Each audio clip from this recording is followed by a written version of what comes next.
Papakita ko po sa inyo yung speed test nya. Okay, papakita ko sa inyo yung speed test natin para masubukan natin.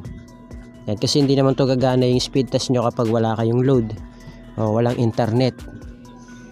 Yan, so makita nyo mga boss, pumapalo po siya ng 60 plus o 50. Yan, 50 plus. So maganda na yung mga boss, lalo na kung mababa yung MS nyo. Yan, magandang MS yan mga boss, nasa 10 o 15 to 25 ms lang.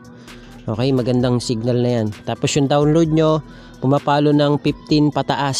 Okay, maganda na yon. Yung upload nyo, papalo ng 10 pataas. Yan, maganda ng data yan mga boss. A few moments later. Pababa yung MS natin. Okay, maganda yan, lalo na sa mga gaming. Okay, so kapag pinilay nyo yan sa YouTube mga boss, talagang sulit na sulit yan. Okay, so hanap tayo ng 12 hours na video. Yan. So try tayo dito. Try natin to. Ito lang kasi yung nakikita ko na merong 1080p na pwede nating i-play mga boss. Ayan. So skip lang natin. Then taasan natin yung kanyang resolution. Okay. Click natin settings. Ayan, yung quality niya nasa 360p. So tataasan natin yung mga boss. Papalitan natin ng 1080p. Click natin yung advance. 1080p tayo. Yan. So check natin kung nag 1080p na. Yan. So 1080p na siya mga boss, pero hindi pa rin po siya naglo-loading. Ayan, kung makita nyo 12, 13, 14. So kahit i-fast forward natin yung mga boss, okay, para makita nyo, ayan, nagpe-play kagad siya. Hello guys, welcome back dito sa ating YouTube channel. Kamusta? Salamat nga pala sa walang sawa at patuloy na pagsuporta dito sa ating YouTube channel. Okay, so meron na naman tayong i-update sa inyo mga boss para po sa lahat ng mga gustong mapalakas yung kanilang mga internet signal.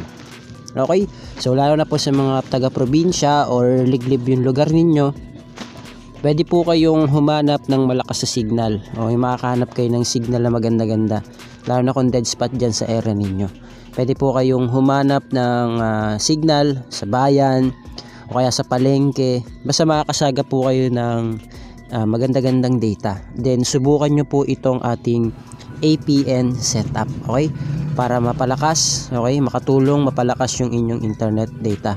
So ulitin ko po, hindi po siya magbibigay ng internet o yung tinatawag nilang no load. Hindi po itong tutorial na to.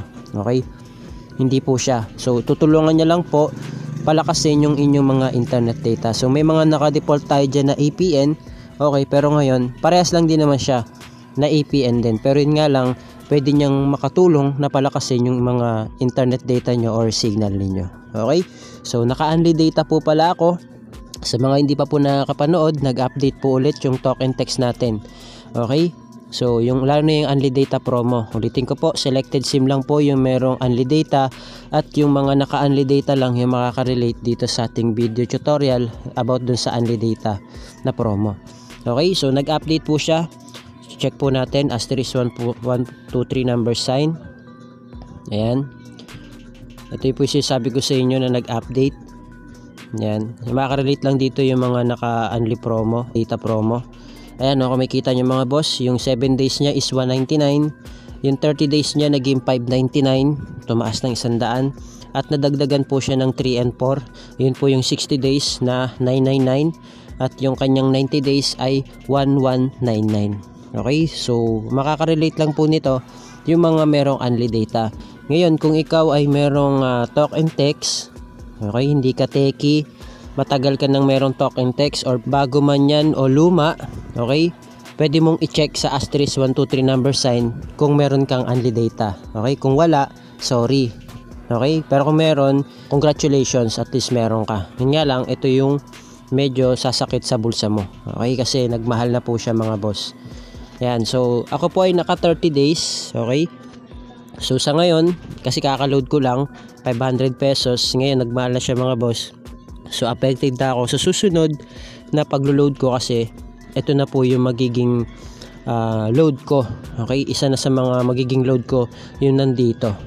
Okay, so medyo masakit sa bulsa to mga boss, kasi nga nag-update na naman si Lolo Smart. Okay, so yan po, naka 30 days po ako. Yan, check natin sa YouTube na meron po akong promo. Yan, okay. So naka-promo po tayo. Ngayon mga boss, papakita ko po sa inyo yung speed test niya. Okay? Papakita ko sa inyo yung speed test natin para masubukan natin. Yan, kasi hindi naman to gagana yung speed test nyo kapag wala kayong load o walang internet. Yan. So makita nyo mga boss, pumapalo po siya ng 60 plus o 50. Yan, 50 plus. So maganda na yung mga boss, lalo na kung mababa yung MS nyo. Yan, magandang MS yan mga boss, nasa 10 o 15 to 25 MS lang. Okay, magandang signal na yan. Tapos yung download nyo, pumapalo ng 15 pataas. Okay, maganda na yon. Yung upload nyo, papalo ng 10 pataas. Yan, maganda ng data yan mga boss. Okay, so kung makita nyo, 51 at 35. Okay, tapos mababa yung MS natin. Okay, maganda niyan lalo na sa mga gaming. Okay, so kapag pinilay nyo yan sa YouTube mga boss, talagang sulit na sulit yan. Okay, so hanap tayo ng 12 hours na video. Yan, so try tayo dito. Try natin to. Ito lang kasi yung nakikita ko na merong 1080p na pwede nating i-play mga boss. Ayan, so skip lang natin. Then taasan natin yung kanyang resolution. Okay, click natin settings. Ayan, yung quality niya nasa 360p. So tataasan natin yung mga boss, papalitan natin ng 1080p. Click natin yung advance, 1080p tayo. Ayan, so check natin kung nag 1080p na. Ayan, so 1080p na siya mga boss, pero hindi pa rin po siya naglo-loading. Ayan, kung makita nyo, 12, 13, 14. So kahit i-pass forward natin yung mga boss, okay, para makita nyo, ayan, nagpe-play kagad siya. Ayan, oh, diba? So may rinig nyo naman yung sounds niya, ibig sabihin nagtutuloy-tuloy siya, diba? So hindi siya naglo-loading, hindi siya nag-stop. Ayan, oh, play kagad. Ayan, pinapass forward ko mga boss para makita nyo. Ayan, oh, diba? Play kagad siya. Pag ganyan yung mga MS nyo or yung internet speed nyo mga boss, maganda yan. Okay, sulit na yan. So ngayon papakita ko po sa inyo kung ano yung setup natin. Okay, so punta po tayo sa settings. Punta tayo sa SIM card and mobile networks. Hindi ko alam kung ano yung SIM card nyo. So sa akin token text. Click natin yung access point names. Then click natin tong new APN. Okay, ito yung name niya mga boss. Lagay nyo po dyan Cellcom 5G net. Yan, okay, lagay nyo po dyan Cellcom 5G net. So click natin yung okay. Okay, yung APN niya mga boss, eto po siya, Cellcom .internet. Yan, click natin yung okay. Then yung kanyang username mga boss, lagay nyo dyan Cellcom internet 5G. Yan, Cellcom internet 5G. Okay. So kahit 4G lang yung mga phone nyo, okay to, kasi ako 4G lang, pero yung speed nya kasi pang 5G mga boss. Okay, yung password nya mga boss at Cellcom 5G. Okay, at Cellcom 5G. Click natin yung okay. Tapos yung server nya mga boss, www.google.com.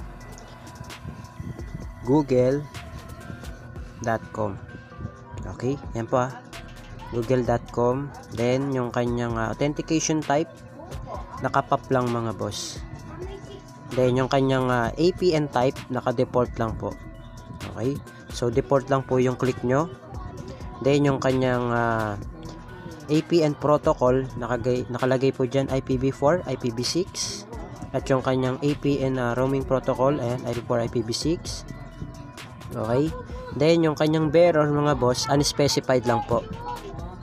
Okay, unspecified lang po yung click nyo. So click natin yung okay, then click more, then save. Okay, kapag na-save nyo na, click nyo po yung ginawa nyo. Ayan, so click natin yung Cellcom 5G.net o Cellcom 5G net. Then pwede po kayo mag-airplane mode na mga 3 to 5 seconds, lalo na kapag hindi gumana. Okay, so ngayon try nyo po siya sa speed test. Okay, speed test nyo po siya, test again. Okay, i-try nyo po kung gagana po sa inyo. So ayan, Hintayin nyo lang po. Ayan, kung makita nyo. Ayan, maganda. Sabi ko nga sa inyo, mababa yung MS. Yung kanyang download ay 15 pataas. Okay, yung kanyang upload 10 pababa. Ay, 10 pataas. Okay? So, kapag ganyan yung mga internet signal ninyo, mga boss, talagang napakaganda niyan. Okay? So, sulitin nyo na yan, mga boss. Airplane mode nyo lang kapag hindi gumagana. Or kapag humihina. Okay? So, yun lang mga boss. Maraming salamat. I hope na gumana po sa inyo tong video tutorial natin. Okay? So, yun lang. Thank you. God bless. See you on my next video.